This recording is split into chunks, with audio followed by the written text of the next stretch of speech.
Welcome to Out of the Blank.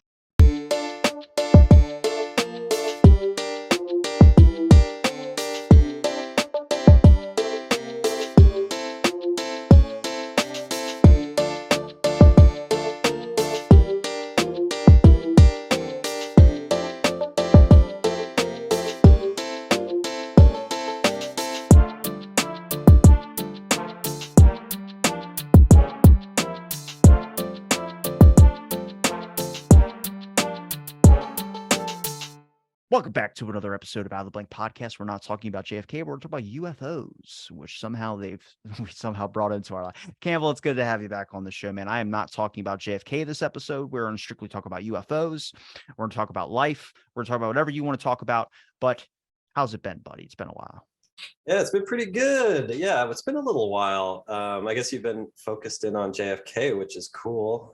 We had that nice conversation with Larry, who is involved in JFK research, but also is the director of communications for the Scientific Coalition for UAP Studies. So he's got a few things going on.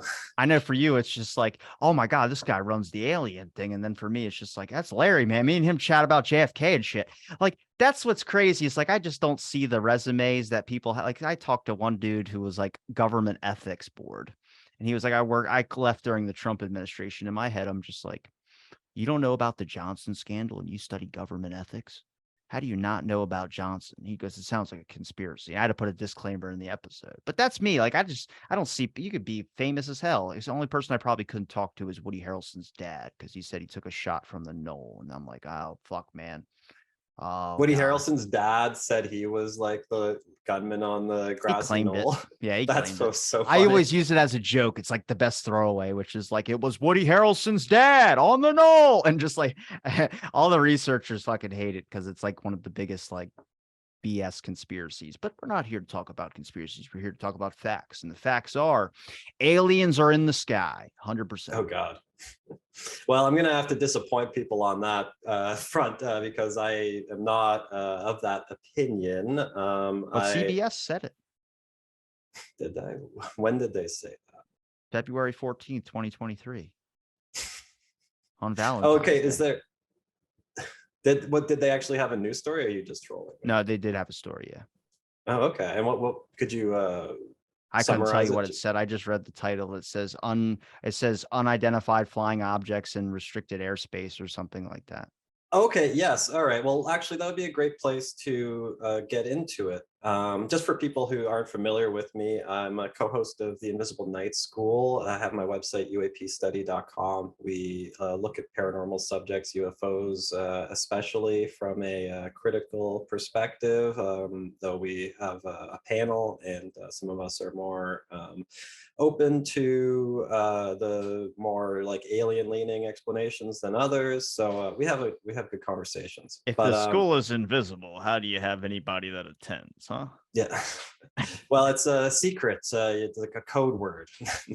Yeah, but it's actually the name is a play on words from, well, originally in UFO study, there was this guy named Dr. Jacques Vallée made reference to something he called the Invisible College, which he took to mean a group of professional academics who actually were interested in UFOs, but like weren't public about it because of the stigma. And he took the Invisible College from the original usage of the word, which was in the Europe during the 1700s. The National Academies of Sciences started, and natural philosophers who later became scientists, they originally called themselves the Invisible College when they were studying the natural phenomena initially in secret, because the prevalent culture was religious. And so it first started being the scientists were the Invisible College. And then in the 70s, 80s, Dr. Jacques Vallée started saying like the Invisible College got flipped and became the paranormal within the mainstream culture of science. And so we're sort of playing off of that.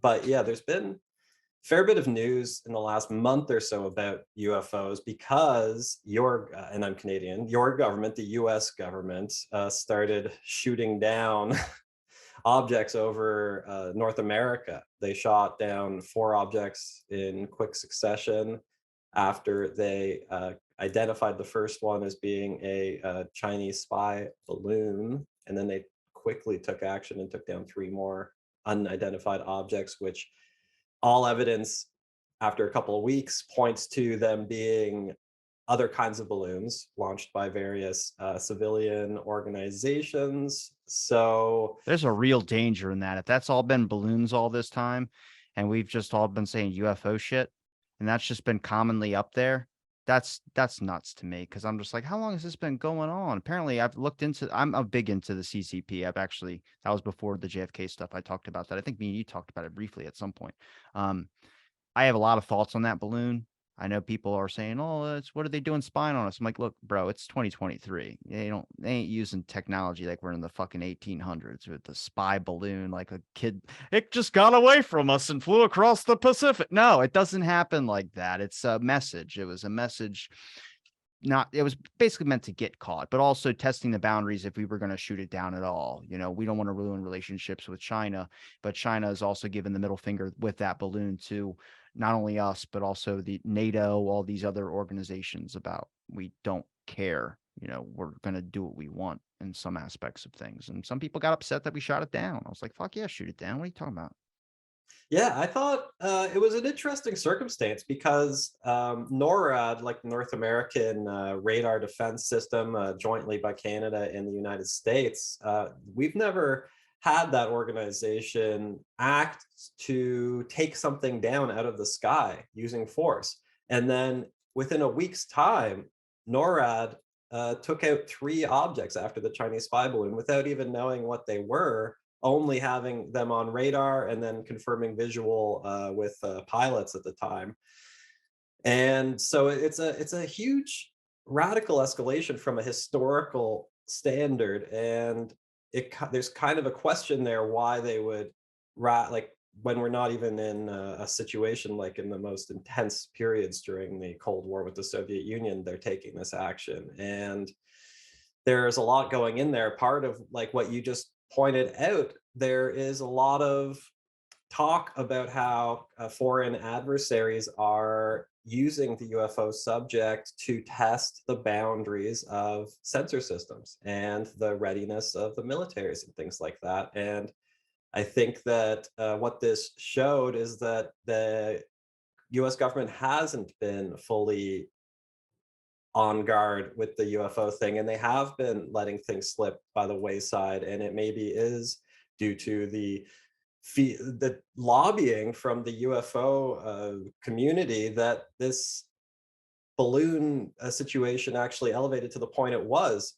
And like, were you familiar with the sort of you were familiar with the Chinese spy balloon, and then you sort of saw the UFO talk after that? What was your kind of impression when you They had heard? a UFO talk after that. Just in the community online, there was like an explosion of I don't check my interest. social anymore. Okay. I Yeah, just that's what saw I'm that. here for, actually. What am I saying? I'm asking you what you've seen. I'm here to tell you what happened. Oh, okay. Tell me Right. about it.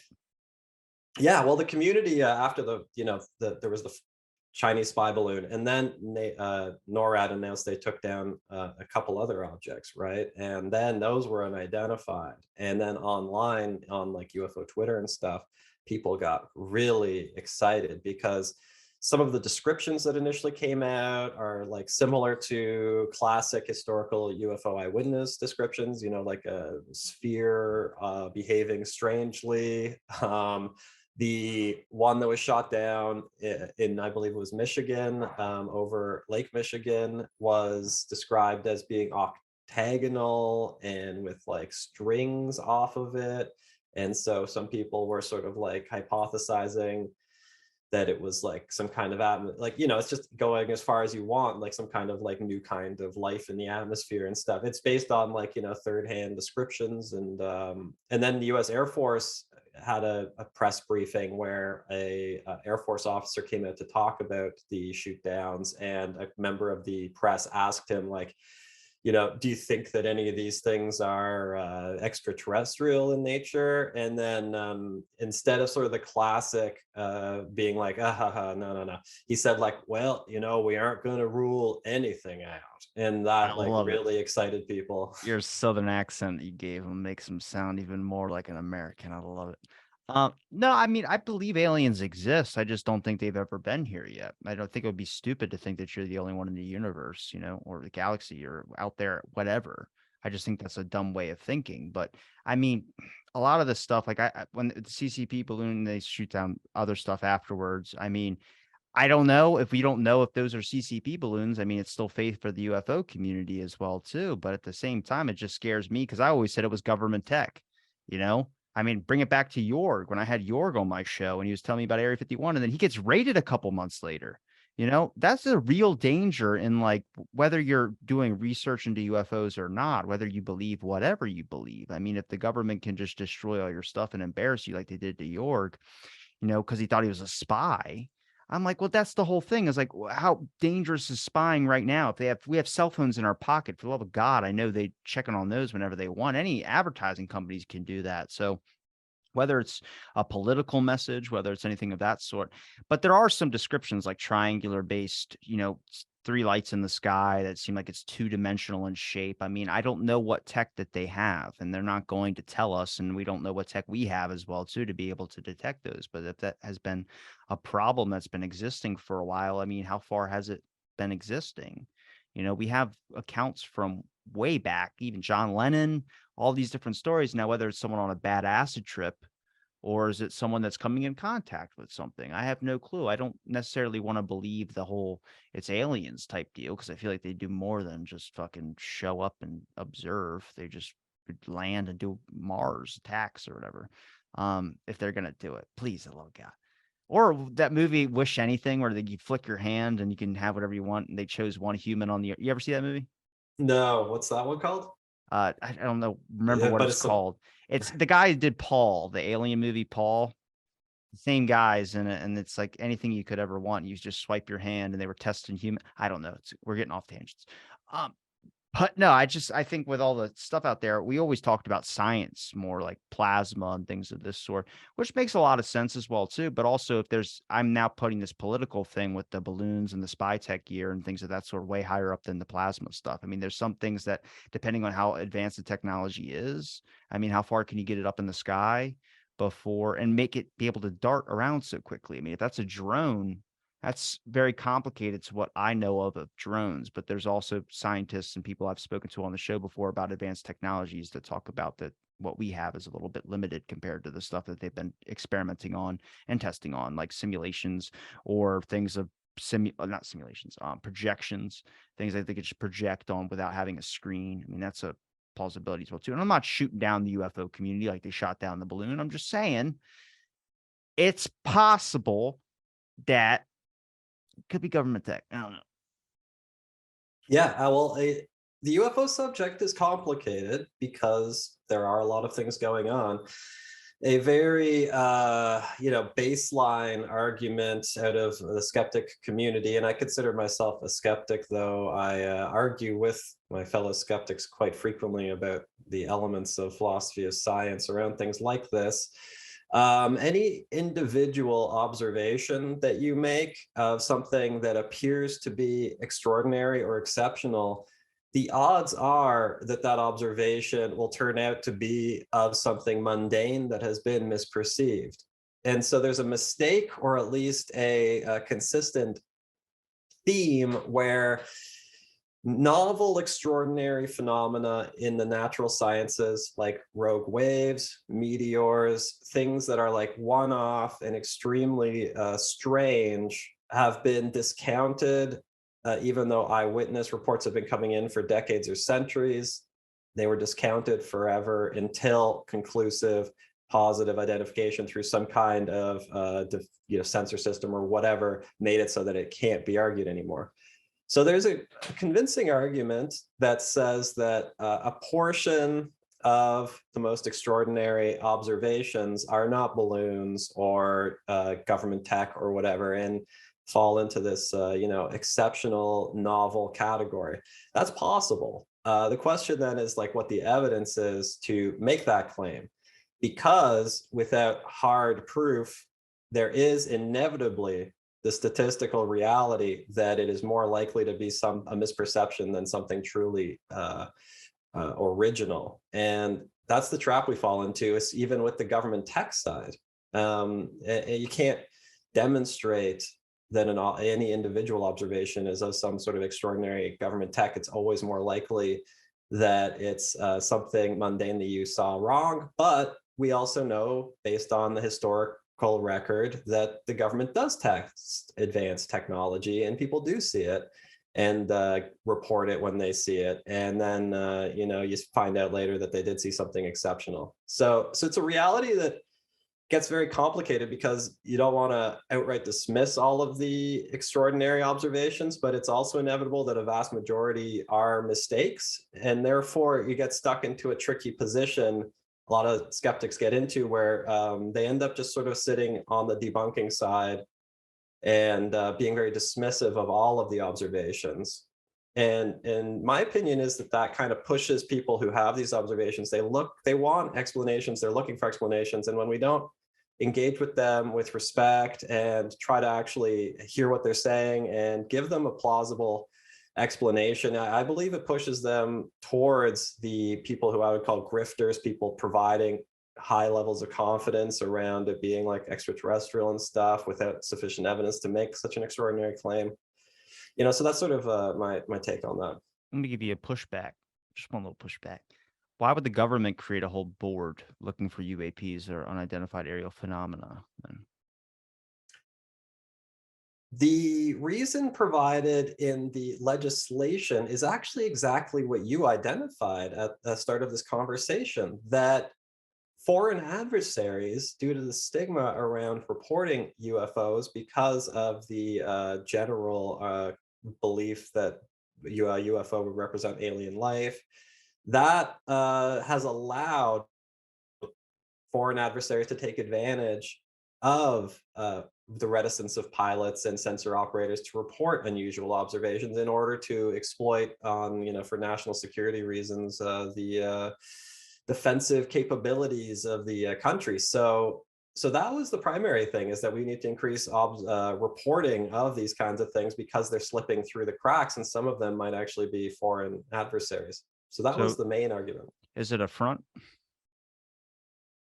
I'm serious. Is it a government front? Is it for the idea that we funnel this in? I'm being dead serious on this question, but is this, we funnel money into something for the idea of UFOs, but really it's just to look for advanced technologies and spy stuff that could be used during. That doesn't sound crazy now, does it? I know you're giving me like a little bit of like a, yeah, sure it does, but no, seriously. Like, I mean, if it's a front, I mean, the government's going to do something if they alert the public and let them know that there's a bunch of spy technology up in the air that we can't explain, much like the CCP balloon, where a bunch of people started freaking out. I know plenty of anti-gun people that reached out to their fucking friend who owns 50 of them, and it was like, hey, real quick, Red Dawn might be happening, do you mind? Like, so it's not crazy to say that that would be a really good way to be able to get more funding and more research and more observation on some technologies from foreign adversaries that we might not know about, and it'd be good to monitor those, because the whole UFO thing, seeing Bill Nelson step up and say, "Yeah, they're gonna look for our origins on a." This is, I mean, that's the only thing I can think of. It would be a front. Not saying like they're selling drugs, but I'm just saying they're giving you a message, or necessarily their basic goals, which we know throughout government history is a lot of things that they have done has been misperception in a lot of their activities, where on the surface they are doing one thing and on the inner layer they're necessarily not doing the same thing. That's not conspiracy. I would say that was critical thinking in that suggestion of that. Yeah, well, the reality, conspiracies are happening all the time, and there's a huge number of proven historical conspiracies of extremely significant depth and breadth, with an elaborate number of people involved in a way that you would at the time have thought it was completely ridiculous to claim that that could be possibly happening.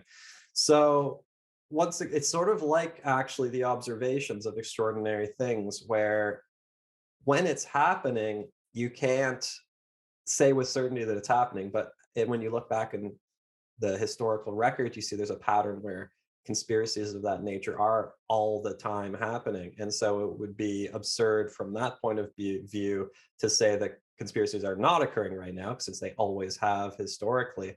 But to identify the specific conspiracies that are occurring often requires a look back through history rather than being in the present. But there are documents that suggest exactly what you're describing. I mean, it's very well known and very well studied that senators and congresspeople prioritize spending in their districts heavily. I don't think it's going out on a limb at all to say what you said, that at least I would say there's a bunch of people involved in the UFO legislation, UAP legislation, and I'd say that they have diverse reasons for doing that. And I think that a lot of their reasons probably pertain to what you're saying, money for military stuff, a lot of it probably in their districts.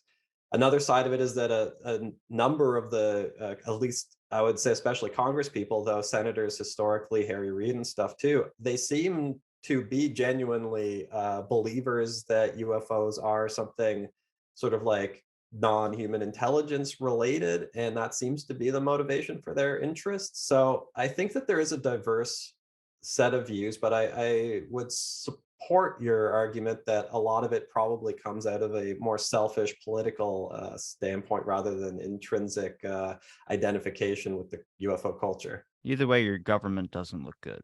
Whether they've been lying to you about secrets of aliens or whether they're lying to you about aliens so they can get more funding for the things that they're trying to do. I mean, if you look at how much money we're spending into, I mean, how much did that whole UAP coalition or that whole thing getting created actually spur? I mean, the argument against the whole skeptic idea is that you have a long record past of documents and documents I've seen through CIA files and things of sorts where they give descriptions and they draw out what these things look like. Now, we don't know if they're from outer space and we don't know if anybody's from another country is piloting them. But the discussion has been there and the confusion on the term has always been there. And then recently they rebranded it to take the stigma out, which still has starting to get more of the stigma again to it. Now, I don't always, I try and find a logical base in a lot of this stuff. I would definitely believe, like I said, government tech. But also at the same time, I can't delete that history that they have of drawings and things that they can't explain where they're trying to give descriptions of atmosphere pressure at the time these things are happening, the weather, what's the weather like when it's going on, was it a clear sky?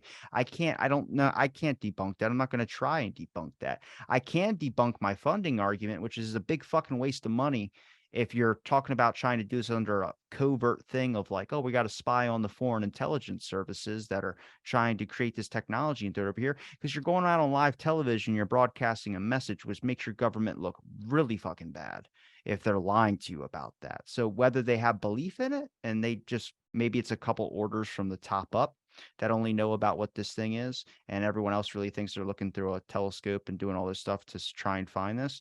But then, I mean, the atmosphere part, you can look through a lot of the foreign intelligence to the atmosphere, depending on the space capabilities of everybody being able to go up into space. And as far as I know, there's only 6 major superpowers that can go to space. Everyone else is still kind of trying to get there. I think India tried a rocket, and I don't know if it worked. But so there's a real discussion that needs to be had on any way the government doesn't look good, but you need to find out like what is the more plausible solution, which I would say would be a front. But at the same time, I mean, are you 100% doubtful in the aspect that it could be something from another place? Whether it experienced something here a long time ago and never came back, that's a plausibility nobody ever brings up. And then you have things that are replicating things as well too. There's a lot of Cold War intelligence that gets thrown in the mix. And I've seen that through my Cold War discussions, but also the technology discussions, and the government's ability to keep a secret is pretty strong, not just ours, but every other government. So, I mean, do you have doubts that it could, small percentage chance, very minuscule, that it could be something from another universe or whatever? We had Oumuamua that came by, the giant comet, and then we never hear about that thing again. And it wasn't a comet because it had no astral tail. I had Avi Loeb talk about that. I mean, that was weird. It was a blip in our history, like a blip in our news, and it's gone again. Yeah, I think that what you're saying, do I think that there's any possibility that some UFOs could be extraterrestrial or non-human intelligence of kind? Yeah, I do think there's a possibility of that. And this is something that I've talked to fellow, we talked about it yesterday on the show when we were doing it live with somebody, me and a panelist, Louise. He is a evolutionary biologist professor, and he thinks that life in the universe is very common, but complex life is probably extraordinarily scarce.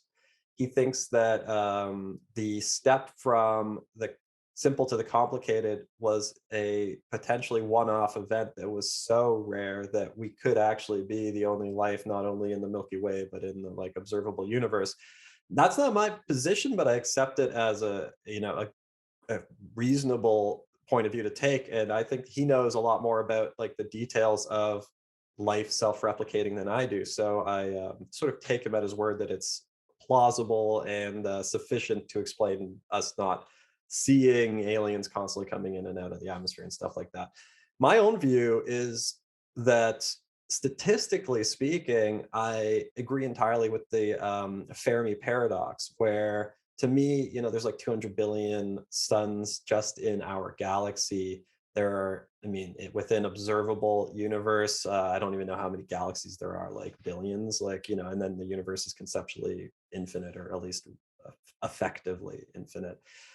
To me, 200 billion suns, when we look out there, everything kind of looks like all the physics are the same. Like, so you don't have to like worry about that. So with all the physics being the same, our solar system not being like extraordinarily original, like to me, it seems very unusual to the point of defying like a basic understanding that we haven't had like countless other alien civilizations appearing on Earth throughout history. Like humans can get to the closest solar system, Proxima Centauri, at 5% the speed of light in like 90 years. We could colonize the entire Milky Way galaxy under the speed of light, subluminally, in something like, it was like 2.5 million years or something. Our our sun has been in existence for like 4 billion years, right? So based purely on the numbers, it makes no sense to me that the Milky Way has not been colonized by a wide variety of civilizations over and over and over. But at the same time, I don't think that there's no compelling evidence that we've seen even one civilization here on Earth. Because you kind of enter the argument of, well, maybe they can use cloaking device. All right, let's try and find some ground down that one. But there is like, I mean, what we base life off of is our basic distinctions and classifications of what needs life: water, oxygen, certain things. That's why we have habitable planets, exoplanets that we can go to. But also, I mean, I've talked to plenty of radio astronomers. I've talked to plenty of astronomers in general that entertain the discussion of aliens, some that are very hopeful that there's some out there, and some that won't entertain the discussion at all. But everyone agrees that the basic functions of where we are looking for life, we don't talk about little microorganisms on another planet, something that could be in water, and we'd have to go there to be able to test it, to be able to know for sure. So, I mean, the discussion of aliens existing, yes, they do exist. What are we classifying as aliens? Microbials from another planet that are not on this one is an alien. Okay, that's an alien. Depending if it's not the cool one you see that hunts down people and take down their spines, okay, still cool. I've heard from a couple of people that work in the space field that talk about, yes, they found little microbials in water, and to them it's very exciting. It is exciting. They should be excited because it's not from here. It's something that is technically alive, not basically on the distinctions of how we have hands and legs and things of this sort, but it is alive. It's a little microorganism. So that counts as an alien. So that the discussion is there. That's science, or whatever you want to call it. But there's a lot of mistrust when it comes to our government. A lot of what is being said is stuff being kept secret because they've lied before. Maybe. So I keep the possibility for something of an advanced species. Sure. I just don't see the reason for them coming down here. I know you listed off a couple of things about colonizing the Milky Way, but for God's sakes, ever to stare at the fucking sun for 2.5 billion years and try and watch humans explore out there. I mean, I think there's a lot of mistakes and a lot of things that people think we're so interesting. It's like, yeah, we're interesting to us as people. Our political views are interesting to us, but none of these aliens, I mean, there's no reason for anybody to come visit us because they think we're some advanced species. We're not. We're just look like monkeys with sticks. If you master inner space travel, I think, we're a little bit low on the pegging order, I would say. I think we're probably in first grade compared to their high school education.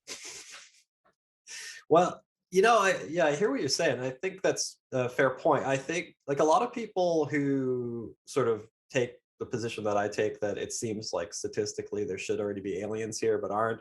A number of those people will say something like they call it the cosmic zoo hypothesis, which basically suggests that like humans do on Earth with ourselves, in certain places like the Amazon rainforest, Sentinel Island, there are uncontacted tribes of humans still on Earth, and we don't go and bring them into civilization. We actually isolate them intentionally and prevent others from going there in order to maintain their, way of life. So humans do that on Earth, so it makes some sense that, to do it elsewhere. I don't really necessarily think that's what's happening. I would more suggest that it seems like something like what Louise believes, that simple life is everywhere, complex life, for whatever reason, there's like a serious barrier there. That's my sort of point of view. But I think the cosmic zoo thing is also like it's plausible. Like, I doubt they're there's aware evidence. that, like, oh my God, we got to make sure nobody comes to this planet. I think it's more like, okay, there's something on that planet, but we don't need to fucking go over there. I mean, if that is a possibility, I doubt, like, if they know space travel and all that, and they're able to fly through space way faster than we can and way farther than we can, then I think they probably seen something. I mean, whether they were here in the 70s or the 60s, I don't know. I mean, like I said, the UAP discussion is one for me. It's like it's an interest, sure, but it's not like I just don't like the debunking community that much. Like, not saying you, I mean, I think you do it in a very rational way, which is try and talk to the community and try and get people's perspectives on things, as much how I do my show a little bit. Um, you have some hard lines on conspiracies, though. I think you need to look into some of the government stuff, man. Telling you, you'll be Well, I surprised. could go into it. Something that I get into disagreements with about other skeptics are the government documents. There's sort of like a social barrier in like the community of skepticism to engage with conspiracy, even conspiracy that is historically documented and verified. It's a cultural identity thing. And so it's hard to be accepted by the skeptic community in general while engaging too thoroughly in that side of things. And I find that to be a serious problem with the skeptic community. And I think that there are things being lost along the way because of that. Why do So you want with to the be a UFO, skeptic so bad? well, oftentimes actually skeptics are people who were convinced into a false belief system and then managed to get out of it. And so there's kind of a wounded hero, a sort of thing going on there where Not how that they do it. They do it like assholes on ivory tower syndrome. Well, that's my issue with them. It's like a lot of the stuff, even Ben Shapiro saying something about the Kennedy assassination. He just did it because that's like you can easily take one thing and without any whatever thorough investigation or years of research into, you just state this is this and this is that. That's it. Michael Shermer does it for his book. I've invited him on to talk about the Kennedy assassination, but he's never gotten back to me. So it's really simple. You just say something like the Kennedy assassination, president gets death threats all the time. Yeah, but they don't talk about the Secret Service destroying documents on the prior death threats. So now it has been labeled a conspiracy, and there's only statements, and people don't accept witness testimony unless it fits in their narrative. But government documents, for instance, I mean, there's plenty of disinformation ones, and plus, it's someone writing a document. Look into who wrote that document. What is their personality like? I mean, I got autopsy testimonies that say a person died of a brain hemorrhage with no autopsy. Was that just a shitty thing to label on an autopsy? Yeah, but where did the autopsy come from? Well, Dallas police. Well, okay, who did the autopsy? Okay, he was new. All right, so first day on the it makes job, a maybe. difference. Yeah, it's so like with you, yeah, you've seen how there are government reports that are public facing and they're intending to communicate a certain kind of message to the public, like manage the way that people perceive what's happening. And then there are internal reports, right, where the government, or at least certain people within the government, are transferring information within those institutions. And those documents are often very different from the public facing documents. Is that something that you've sort of noticed as well in your research? Well, that's where a lot of conspiracies are born, is the fact that behind closed doors they say something else compared to what they release to the public. Um, But in a way, I mean, if you really examine what also they're talking about, the level of discussion, if they say something like if it's the Kennedy assassination and they say something that's, oh, it was Lee Harvey Oswald acted alone, and then behind closed doors they're saying other shit. It's like that's a real issue. That's not a conspiracy. Johnson stated something different. Hoover stated something different. A bunch of people started stating stuff that was different. So you're like, okay, wait, you're telling me that in press conferences you're saying this is it, and then behind closed doors you're saying this isn't it. That's a real thing where, okay, that opens up the logic and room for conspiracy to start coming in. Now it's about managing what that is. And if you get into like the alien discussion, and this is a thing with the government that I think the skeptic community has a problem with, is that a lot of the skeptics are conservative, if you've noticed that, such as political views like LGBTQ, all that type of stuff that says that they don't exist. Shermer's a big one in that argument. He really counters that woke crowd. And round of applause to him. I can't deal with all those people lighting me up in the DMs, but that's also it's that their viewpoint is this old school government trust and reliability and stuff of that sort as well too. And the government will give you the answer. But it's also about like if you bring up the question about checking government documents, I mean, if you're looking into government corruption, they're probably not going to put it into a document. I mean, you can look at Hale Boggs' video in 71. I sent you this, right? I showed you this. 71, Hale Boggs talked about, well, you're asking the FBI to investigate the FBI. Like, no shit, they're not going to come up with anything. Like, get a nonprofit community to do so. And I think during the UAP discussion, I think the community has probably been able to prove a lot. Can't give you specifics because I'm not into that group, but I've seen randomly a tweet here or there that brings up something that's interesting that gets everyone's kind of eyebrows raised. And then we know past events as well too. Dave Betty, I think his name is the Nimitz encounter. I mean, I think it's a popular video, whatever that is, government tech or not. I mean, there's things that really the government hasn't bothered to clarify bigger on the issue about as well either. Yeah, well, okay, that's a great point. The lack of clarity from the government, the way the government has communicated about the UFO subject is actually one of maybe the central reason I actually started looking at it, because it defied expectation or any reasonable prospect of understanding what they were trying to do. This is sort of my experience was, the New York Times article came out. I didn't really even look at it. I didn't have a historic interest in UFOs or any paranormal subject whatsoever. I was more involved on the atheism, skepticism type of stuff. So I'm when an the New York atheist. Times, Why'd you say it yeah, like yeah. quiet? I guess because it was an aside, not that Whenever I'm I talk about religion, I get nervous. I got a couple episodes where I was like, oh fuck, I just can't. My grandpa said never to talk about this at the dinner table, and I'm talking about it on a podcast. Yeah, Fuck. it's like the world is your dinner table. Yeah. But okay, where was I? I forget now. Well, What I was I think saying? The skeptic stuff. Anyway. Well, when it comes to like, welcome to Out of the Blank. It's nice to have you back again. I know, even with the conspiracy stuff, like I know as soon as we talked about JFK, and me and Larry kind of went full deep into the JFK thing, but no, it's a real thing with the government. Like the government does not give answers on a lot of things. And I'm not a tear it down type. I just wish if you look throughout history, you could find a past track record of it. I mean, the COINTELPRO, I think I mentioned to you with Larry, creating a coloring book. Did you know I found a document in the church committee report that states that the Black Panther Party, what the FBI did was write to their wives saying that their husbands were sleeping with teenagers, and it was fake. That's a low fucking blow. That's a really low blow to do that. But that program goes so deep, a lot of people don't read that in the history books. And it's kind of like conspiracy, in my opinion, it's kind of critical thinking, or it's getting lumped in with critical thinking in a lot of aspects of things. If you don't accept a government answer on something, which is why you got interested in looking into UAPs in the first place, because the government gave you a crappy answer or example or something, you didn't accept that narrative. Doesn't mean you accept the whole conspiracy narrative, but now in turn you have become a conspiracy theorist because you want better answers on what that is. Saying we can't identify that or saying that is now bringing you in the group of conspiracies. Now, depending on where that line goes, do you go full deep into it?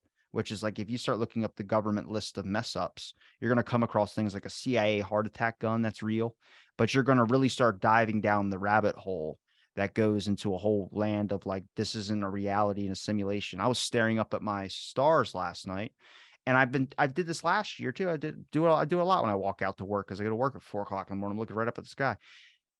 I swear to God, I couldn't see stars a couple months ago, and now I'm seeing stars everywhere. So I don't know what the hell is everyone inhaled at once and sucked up all the CO2, but that's strange. And that's a lot of people saying, like, I saw people posting, they're out tonight. I'm like, oh God. Oh God. But that's people start going, what the hell's going on? And you don't really have an answer. You don't have a whole discussion about, like, certain time periods or certain shifts in the earth or something like that, or rotations that are letting you be able to see things at a certain time period because of whatever. You can give a scientific response to it, but it relies on the community, which I wouldn't say skeptics, but people like yourself. And I don't call you a skeptic because you're a lot nicer than a skeptic. Um, but there's a lot of people out there, scientists, that are trying to rationally explain this and like to entertain the discussion, which I think the discussion should be had about UFOs. It should be about alien life because we should always be pursuing for more. Now, the discussion becomes toxic when we start fighting over what those things are, and also fighting over the fact of, like, the real science gets out of it, and it gets more into political views and more into name calling and things of that sort, which I've seen, but I'm not in the UFO community, so I can't give you a full breakdown of it. But I kind of compare it to the JFK and, like, all the other controversial shit that's going on for, like, a long time that nobody feels like they want to address. Yeah. Well, you touched on something very significant there, which is the like the way that people need or at least seek out an explanation for what they saw, like an extraordinary thing. And so, like, when somebody has an extraordinary experience, they want to process it, they want to bring it into their understanding of the world. And depending on how intense that extraordinary experience is, sometimes people will shape their entire identities around it. Like I, from a young age, have had it's called hypnopompic hallucinations. When I wake up, sometimes there will be a hallucination occurring for like 5 to 10 seconds. In it's because the dream state hasn't been shut off, even though the consciousness state has been shut off briefly. There's just a little bit of a misfiring there. So, other people who have had experiences very similar to what I have experienced have thought that they're abductees. They believe that they've interacted with, the Virgin Mary. The descriptions are identical.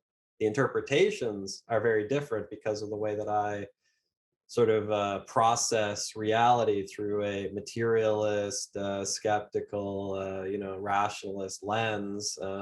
And I think there are good reasons why those are the lenses that are preferable on the condition that you want to be producing accurate predictions, or at least as accurate as possible, and you want your perception of the reality to be as consistent with accurate predictions as possible. If that's your goal, then I would say to sort of adopt these particular worldviews. If you don't care at all about predictive accuracy, then you can prioritize other ways of looking at the world. But people wanting to know what they saw is extremely important, and I think that debunking does push people when they look for an explanation, and the answer is like, well, I'm not going to touch on what you did see, I'm only going to discount, like, argue against what you think you saw. That pushes people into channels where people are giving explanations that are not based on evidence. And I think I know there's a big problem with that needs to be addressed.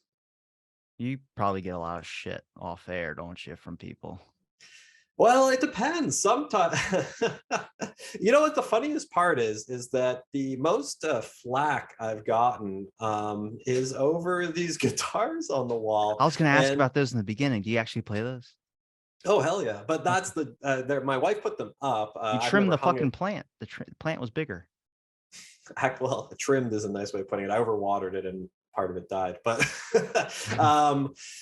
yeah, so yeah, the flack is usually about like the musical instruments and stuff, claiming I can't play them rather than actually any of the information I present, which is good in some ways, because when people use a logical fallacy like an ad hominem, which is attacking the person, not the idea, it shows that they feel weak in their position. So I don't really take offense to that. I hope that's true, because holy shit, that's like the main thing of the Warren Commission. People always attacking all the conspiracy people. They don't attack the info; they just attack the people. Right.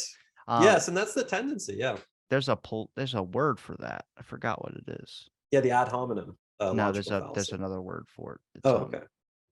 something. It's attacking the person who said it rather than the person who the information that the person said. But it's a Russell Teapot argument. You're in a topic that's a Russell Teapot argument. It's every other controversial thing. You don't know what Russell's Teapot is? It's a giant old school theory about that if I told you there was a teapot floating in outer space right now, you could not prove me wrong and you could not prove me right. So you just spend the rest of your time looking for it. This is all these arguments, all the largest controversial subjects in our history are Russell's teapots. They're going to keep going because they never really stick on the main points of things. There's just no agreements. There's echo chambers that get built now through social media. Echo chambers get built.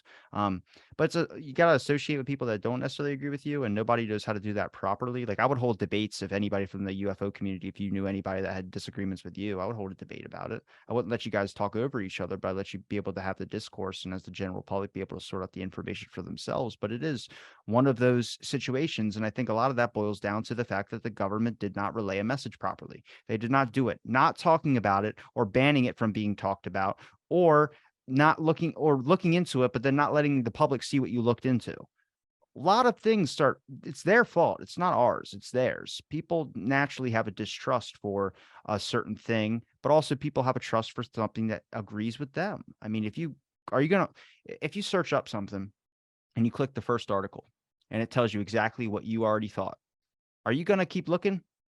Most people don't. Most people just stop and run with that one article. But some people who look at the first one don't like it and they keep looking for another one until they find one that they like and they stop looking. It's not like, I mean, it's stuff I get in arguments with intellectual historians that older ones and philosophers that believe like more about the official concrete grounds of government and things of this sort. I mean, there's a real area where you got to start looking at, like in my younger generation, my generation, things of that sort are very activist. So they're very anti. I'm kind of in the middle. Think you need to recognize corruption and be able to acknowledge that there is corruption, try and find a way to fix it, which I think everyone knows politics is corrupt as hell. It's not a big thing, but it's also double standards. I mean, if you accept one scenario as something you can't explain, but you can explain another one as well too, does that mean that they couldn't be the same exact thing? You really bring it into this area where it's like whenever you talk about something like a certain past of a certain ethnicity, for instance, if you take African American people, people know that their past is horrible when it came to horrible things that have been done throughout history by certain people of government and all this type of sort. Well, it can happen to someone else who's like not black. It can be white too. It's just about, I mean, it's not a double standard. You know what I'm saying? Like it's really hard. Like when you look at the COINTEL program, most people know it's just about affecting black people, Black Panthers. All this. They affected the KKK. Nobody knows about that either. So it's like a lot of things where it's like it wasn't just a double standard to one initiative. It went to anything that they deemed a threat, domestic terrorism in a sense. And then it's now about defining your terms. I mean, if you defined all the alien stuff as being secret, and labeled in secrecy because it's national intelligence. I'm like, well, what are you labeling as national intelligence? Is there something up there that we should be worried about, like a CCP balloon, or is it something that we should be worried about when it comes to galaxy or something from another galaxy that came over here? I mean, they haven't gave any room for them not to be pressured by the public in these types of regards. And now they've just opened up the door to get rid of that solution, which is just labeling things disinformation or conspiracies and limiting their outreach, which causes new platforms to be created and people to go to those platforms, which is dividing us even more. You see what I'm saying? Like I'm not an idiot, Campbell. I know as much as I might sound and I much ramble, but I wouldn't be coming on here for the fifth, sixth time if I thought you were an idiot.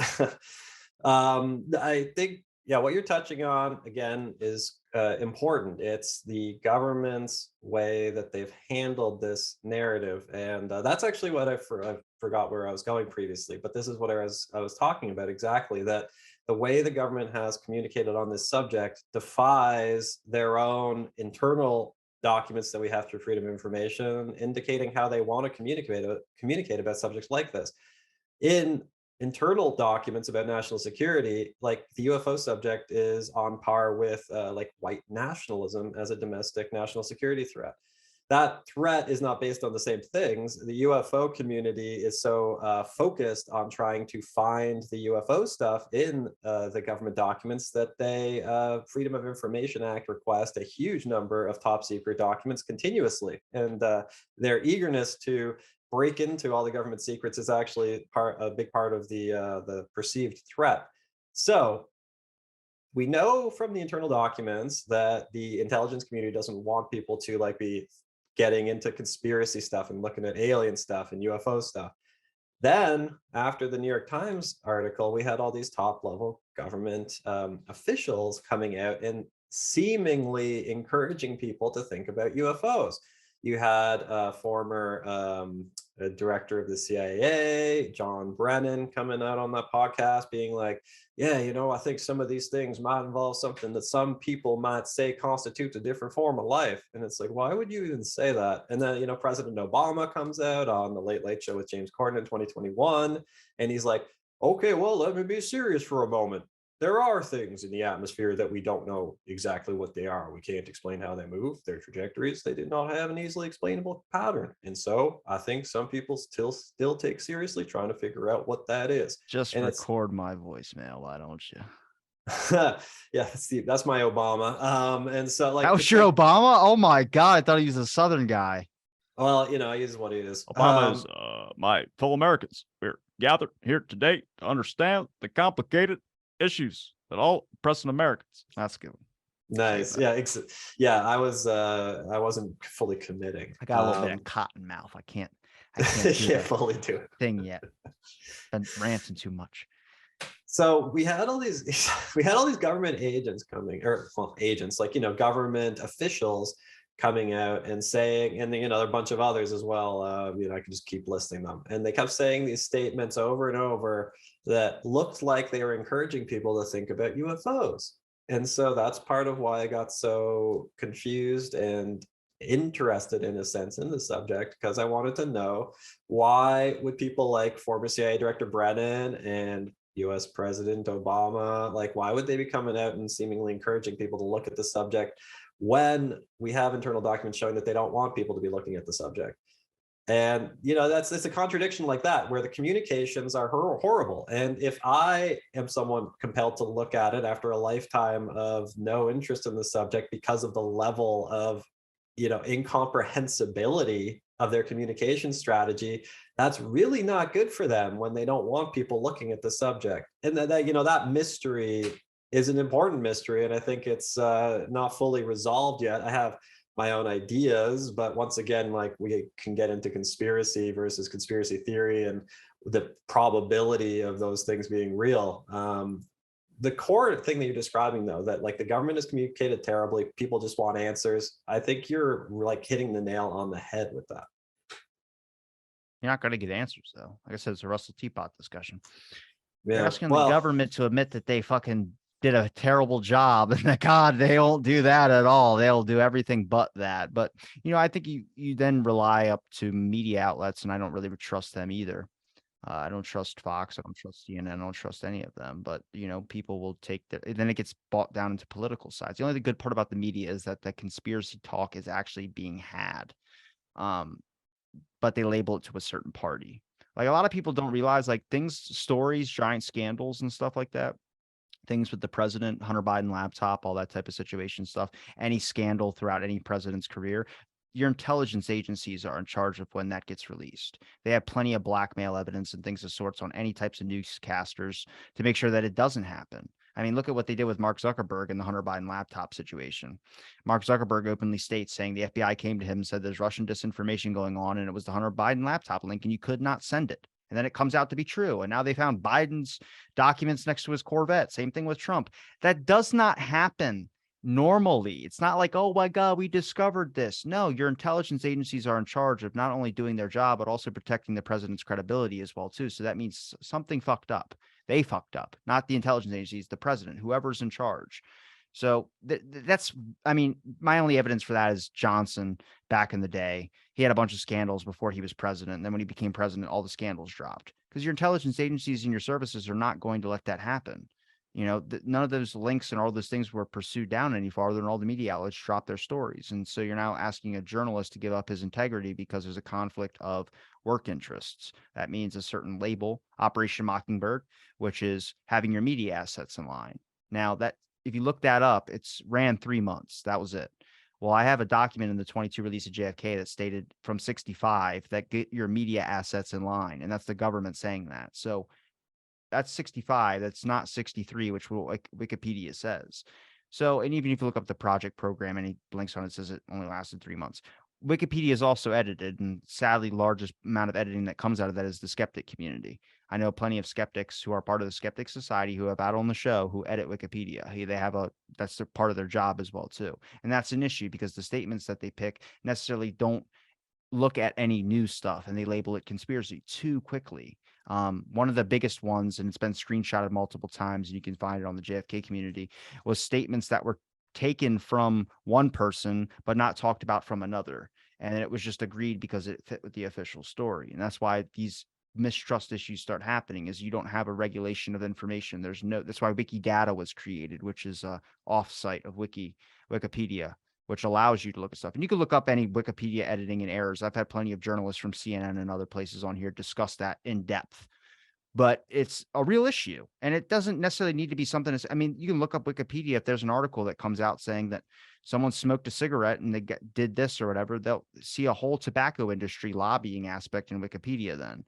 It's a lot of weird stuff that starts to happen. And I think everyone knows that cigarettes aren't good for you. But if you look at the history of cigarettes, look at the tobacco industry lying. I mean, your baby could smoke cigarettes. It was like commercials that they were advertising for a baby smoking a cigarette and picking up chicks at a bar. That's a real commercial. But that's also because it was skewed a certain way with conflicts of interest. And that's the biggest issue with academic research. There's plenty of academic articles you can find out about UAPs or UFOs, but also there's articles out there as well too that talk about industry funded research, which is a conflict of emotion based on academic integrity, because something that they're researching about a certain study, their research funder happens to be that thing that they're studying about. So you get into this discussion of like business, money, politics, all this corrupts the argument. So you don't just have government reliability on what the message is getting relayed. You have all these other academic and conflicts of interest when it comes to business that are now feeding into the discussion. You get funded, for instance, on a UAP show to talk about how the UAPs exist. You don't care about the stuff that doesn't. You know what I'm saying? So it's like, it's a really topsy-turvy world. You just got to try your best to try and keep yourself balanced in the mix. And if you agree, like I agree 100% to the conspiracy aspect of JFK, but also, I mean, I'm looking at documents, I'm looking at statements, I'm looking at testimonies, and I could not ever entertain the discussion of who or why, because people have done that for 60 years. You know, you got to kind of find what you can be able to prove and what you can kind of roll with without ruining the whole discussion, because the conversation on UAPs is just about as fucked as any other conversation on any controversial subject. And I don't think that's a ridiculous statement to make. No, it's quite reasonable. The more important, the more harm that I heard you clicking. You've looked up something. What'd you look up? I wasn't. Oh. I didn't click anything. It might have been just me dropping my zipper onto the table. I was like, look up the Wikipedia edits. Let's pull it up on air. Yeah, I'm like, the harm that can result from information is, a big part of how careful you have to be with that information. So it's like since we know that places like China and Russia, we know that they invest heavily in foreign propaganda strategies trying to weaken the US government. Like we do it too. Exactly. Everybody's doing it. Precisely. And so since we know in those environments that we know it benefits foreign adversaries to weaken the credibility of the US government. So I understand, there's a national security reason why intelligence agencies they want to suppress critical information about the governments, even when it's true. And that's when it gets messy, right? It's like, if you as a national security agent know that Russia will benefit strongly from a true piece of information that discredits the government, and releasing that information only serves to be honest while damaging national security, then I understand without agreeing with the rationale for why there are these actions done within the intelligence communities.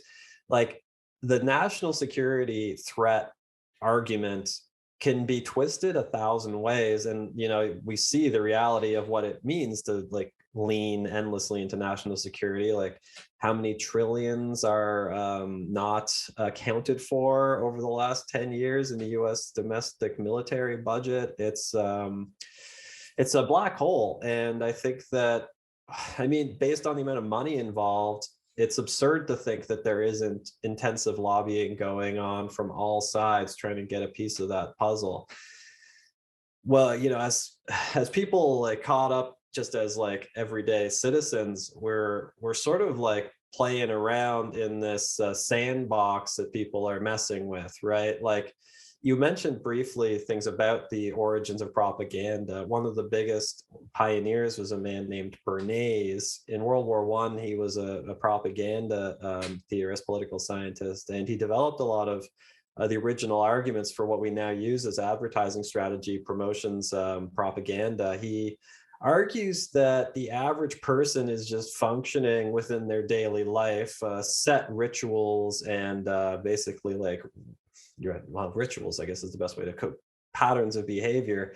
And as a social scientist, as a propagandist, as an advertiser, you take on the role of the cowboy. You're managing the crowd. You don't have complete control of them, but you can influence their emotions and behaviors indirectly through these sort of like little actions you take at the peripheries.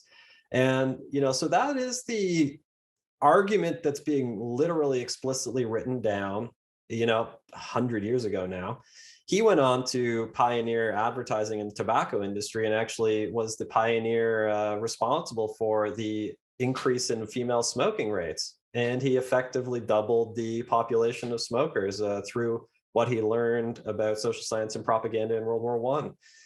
And so, you know, and that's only accelerated. And the level of psychological research that's been done at this point, it would horrify most people to actually engage with it fully, because there's a lot of very compelling evidence that he was right in many ways, that we are just operating on ritual and sort of these set patterns, and that we ignore almost everything other than what's directly in front of us. And it's not a conspiracy theory to say that there are literally millions of people on Earth extremely well educated on that exact thing and know precisely how to best manipulate, or as they call it, influence the rest of the population. And they get paid an absurd amount of money to do it. So it is happening. You know, there are a variety of reasons why, justifications, but it's important for us to remember always that these things are happening on the big highest levels. Like you just buy some sociology books and you see that they're actually, you know, not unreasonably, they're talking about us kind of in this objectifying way because they know that they can produce these effects. During the pandemic, they had the red meat scare. You can look that up on what Google, and they'll be able to give you a full definition on it. But they said the red meat was going out of sale, and you're not going to be able to get any red meat. And everyone flocked to the stores and panic buyed red meat. It happens anytime. Jif peanut butter. I talked to a guy who studies the supply chain.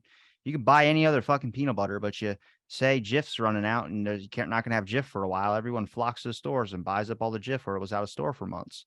So it's just, I mean, there's a lot of this mentality that people either panic and go a certain direction without thinking. There's a lot of that type of stuff. So it's not a conspiracy to say that it only gets hooked onto giant issues that end up becoming political. I mean, if Jif became political, then eventually everyone would hop on. You know, that's the thing, is like it comes a conversation you can't talk about when it's really just you're not going to have peanut butter that's Jif. Go get something else. Like you can get Skippy. It's not that difficult. But it's like stuff like that where you can't boil down from once something gets narratived into a certain political view. Like MK Ultra is real. That's a horrible thing that happened. Drugging people, dressing up as hippies, and it goes into really insane shit. But if you really boil it down to what it is, it's a guy who was a part of a project who was given funding to be able to test out his hypothesis and experiments. And they didn't factor in consent of individuals. They didn't do any of this type of stuff. And also, it doesn't sound crazy when you look at a guy's idea of dressing up as hippies. But when you say it's the government, it like broad brushes the whole damn thing, where everyone goes, oh my God, the government would never do such a thing like that. It's like, well, yeah, a guy who did work for the government. Now it is the agency's responsibility to take account for that individual. But it's also they got a bunch of people that Spy Schools is a book you should read. But the guy interviewed professors at a Yale college, and the one dude was studying invisibility for the CIA, because the CIA is still active on college campuses. So it's like a lot of this stuff that isn't talked about. I just think, like, if you're going to give people history, you can't just feed them a really shitty version of it. Like, I mean, that's education systems problems as well, too. But there's a lot of people that don't want to know about a lot of these things, and they don't have to know about it. But also, you can't limit the speech about it. You know what I mean? Like, a discussion of like skeptics and discussion of people and discussion of like anything that can manipulate our consciousness. Dude, they can just drop Hillary Clinton was rigged and everyone fucking loses their minds, man. You know, I love the ancient alien documentaries. I like all that stuff. And some of it you can see who wrote a book, who got paid a lot of money to do what they just wrote about aliens. Nick Pope talking about seagulls being spyware, whatever. You know, he's doing it for some purpose. It's going to give him attention. Shermer does the same thing. He strikes at the LGBTQ community because he gets attention from that, good or bad. It's attention. He becomes a household name, basically. Joe Rogan does the same thing. A bunch of people do the same thing. My issue is that when you look at like FOIA requests and things of these sorts, I think that's way too important to be holding back secrets. And I know there's secrets of national security, sure. And you don't have to really worry about the government destroying UFO documents because it's not a controversial American issue. It's a controversial world issue. But that release was shit. The one that we talked about way back when like your second or third episode on, which was we released a couple pages and everyone else was releasing thousands of documents on shit. That does not open up the door for the people to want to trust a message that you relay to the people, which brings us back to our discussion again. And then we have people that are skeptics that are trying to defend why the government does that. There's no need. There's no need for you to release such a minuscule amount with barely any descriptive purposes or give anybody a proper message. I mean, you can say I guarantee you some of those skeptics will change their view if it was Trump that was in charge of all that. That wasn't Trump, was it? When he was in charge of all that? During the 2021 thing. What not the latest one, but the one before that where they released like 11 pages and 4 Oh yeah, pages. no, that was after because Trump was 2016 to 2020, right? So That might be out of the tail end of Trump. yeah, That so might be at no, the yeah, beginning of Biden. yes. Okay, so I mean, look, they hopped on board because they wanted Biden to be president. So I mean, a bunch of people supported, I think, Biden doing that as well too. It's a lot of it's used for political gain, you know, whether it's looking into establishing a UAP board and all these things. A lot of that is given to the public, and it gets leaked into the JFK community somehow because people say it's a distraction, all the UAP stuff to take away from the JFK shit. I'm like, look, you're never going to get an answer to the JFK thing. If I can admit that to myself, so can you. You're never going to probably get an answer to the UAP thing. You might. There's hope for that one because it's not a past event, but you have something that there could be something that happens in the next 100 years or 200 years that could really change something. Sure. But you know, you got these discussions. I don't know. To me, it's just like the UAP thing. The only thing I can really acknowledge or talk about is the fact of lack of government accountability and transparency when it comes to the secrets that are being held. I mean, if it's spy craft gear and you don't want I guess you don't want them to know that we know about the technology that they have. I'm like, you just got to accept, just like how we accept our phones are being monitored, that everybody knows everything about everybody, basically. Anything that you want to search up about someone, you can find through a click away. Yeah. Yeah. Well, like the government record on the subject is an interesting one. In a way, we're recreating history because the modern UFO subject started shortly after World War II, maybe arguably during World War II with the Foo Fighter stuff, and then the clay arguments about ghost rockets appearing over Northern Europe in 1946, and then moving into 47, you start with Kenneth Arnold seeing the flying saucers, and then we've got Roswell. So what did the government originally do? There were a variety of, we have now declassified internal reports from the FBI, the CIA, the US Air Force, intelligence. They were all taking UFO reports very seriously. They all thought that UFOs were something real. You know, there's the famous, yeah, right, exactly. Like, there's like a variety of things. Yeah, and so the question is like, oh, a UFO being real? Well, okay, you know, like you could see something on the way to work in your car and you don't know what it is. It's a UFO. Yeah, it's real. And then you get closer and it's like, you know, a seagull or a drone. And it's like, well, it was a UFO until it wasn't. So it's like UFOs are real. What's the meaning of that? That's something I've argued with skeptics about a lot, fellow skeptics on the panel on the show too. It's like, if we say UFO, is there a meaning to it other than just unidentified? In some ways, no, but in other ways, yes. If we look at the government internal historic records, then you see a consistent definition of the kind of object that they are classifying as a UFO. And that kind of object actually has a very distinct set of features that they have described since the earliest records from the 40s on the subject forward across all agencies. And it's like luminous objects moving in ways we can't understand, a variety of colors, all this stuff. So, you know, when you start getting into the actual historic records, historical records, that's when the conversation just, it gets so messy that things stop to even, it doesn't matter almost like what is being said. So like I've had a lot of difficulty trying to convince my fellow skeptics to look at and take American internal government reports seriously, even though there's very good arguments from a study of history perspective to understand that internal records are different from the public facing records.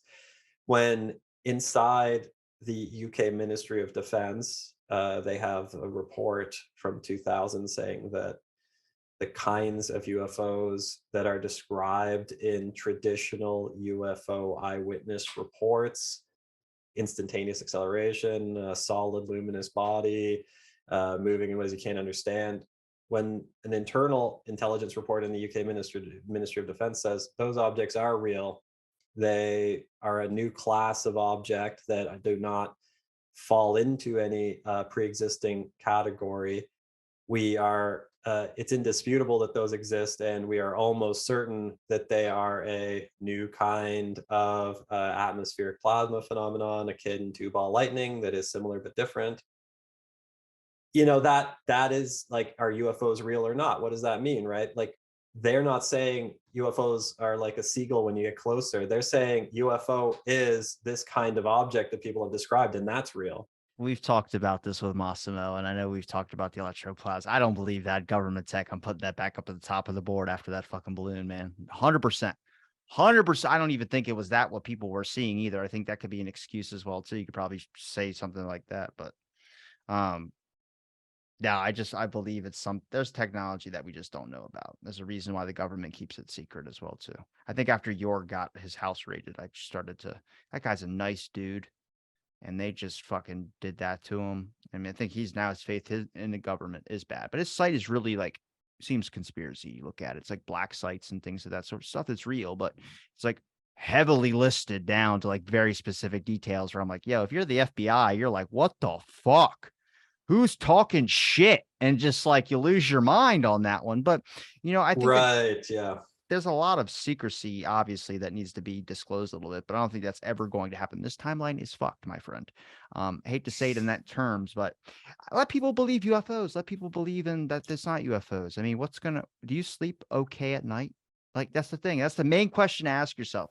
If you spend all night checking your computer over and over again to refresh a comment or refresh that, life's too short, dude. I don't know.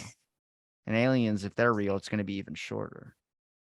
Yeah, well, that's We a good sent question. dick What would they pics, do? bro. We sent a picture, us naked. We have to That's so update it. funny. We got to do a better. Yeah, new one. Yeah, 21st century dick pic. Yeah. I will say that their message that they sent to us was, not our message we sent to them, the record. If you look at what's on the record, I would hate to be an alien receiving that. You don't know how they're going to perceive that.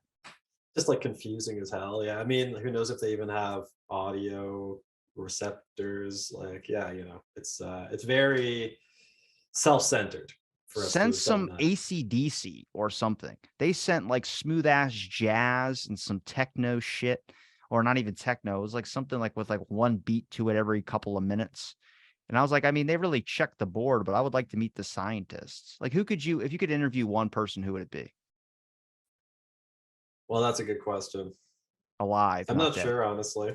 Well, what's that? Alive or dead? Oh my god. Alive, not dead. Oh, alive, not dead. Okay. I honestly don't know. I don't know. I don't have an answer for you. I'd have to really think about it. Okay. What was your answer? I don't have one. You don't have one either. That's my Well. question to you. You can think of another question if you want. Oh God. Well, because my thoughts initially are like, oh, a series of high profile individuals, and then my immediate thought was just sort of like, well, maybe there's no like they aren't going to answer any hard questions, and there's no point in even talking to them. I bet there's somebody who's less prominent that I could think of who would actually have a real discussion. So yeah, putting too much thought into it maybe, but that's my philosophy degree at work. I'd want to talk to you because you're an upstart guy. How about that?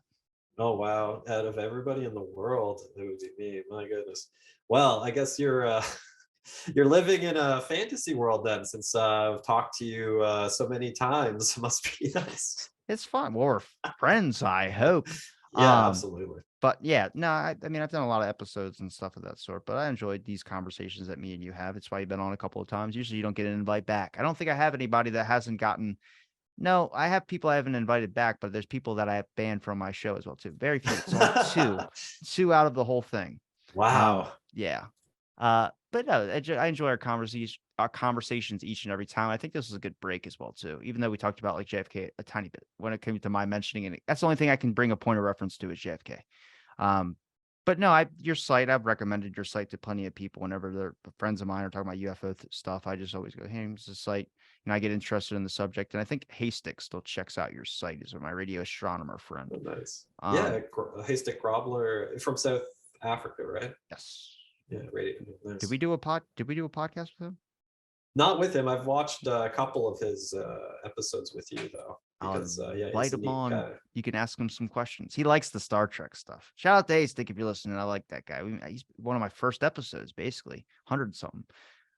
But Campbell, I appreciate the time again, my friend. Is there a place where people could find your links? UAPstudy.com or on Twitter at UAPstudy. Yeah, thanks for having me on again, Robbie. It's always a pleasure. Anytime, research JFK in your free time. Why don't you? All right. Thanks everybody for listening to this episode of Out of the Blank. Stay tuned for our next episode.